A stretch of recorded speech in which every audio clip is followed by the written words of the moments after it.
En tapant Ovidi sur internet, on découvre que votre pseudonyme ne vient pas du poète latin Ovide, mais d'un personnage de bande dessinée. Une rate qui vit en marge de la société dans Destin farceur du dessinateur belge Petit Luc.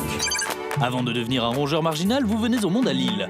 À 13 ans seulement, vous optez pour le végétarisme et l'année suivante, intégrez plusieurs groupes d'extrême gauche et libertaires. Doc de philosophie en poche, vous vous lancez dans une carrière d'actrice pornographique et tournez dans des films aux titres parfois originaux, comme Les 24 heures du gland, et parfois beaucoup moins, comme Les secrétaires ou Les célibataires. Très vite, vous passez derrière la caméra pour Orgie en noir, clin d'œil à Orgy of the Dead du réalisateur américain Ed Wood. Vous réalisez aussi des vidéos d'éducation sexuelle. Figure singulière dans l'univers pornographique, vous affirmez votre féminisme pro-sexe dans l'ouvrage Porno Manifesto.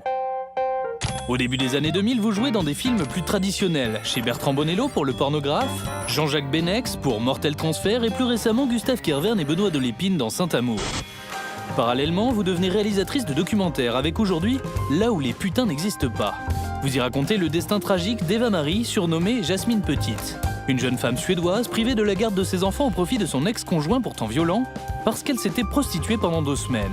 Son ex-compagnon finira par la tuer de 31 coups de couteau sous les yeux de son fils aîné.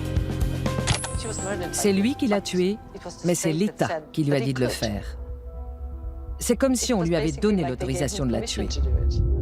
À travers cette affaire, vous dénoncez le modèle suédois que vous jugez hostile aux travailleurs du sexe. En 1999, la Suède fut le premier pays à adopter une loi de criminalisation des clients. Une loi comparable a été adoptée en France il y a 2 ans.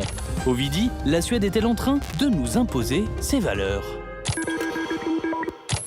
Oui, la façade de ce modèle social, démocratique, paritaire, etc., tel que la Suède s'exporte elle-même, elle est en train de se lézarder sérieusement, en tout cas à travers votre film, Ovidi.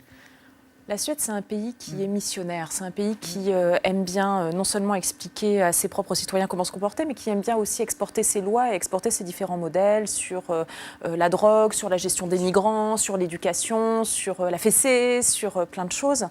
Et c'est vrai que ça fait partie de cette mentalité de vouloir être en quelque sorte la conscience morale du monde occidental. Il y a cette volonté-là chez les Suédois.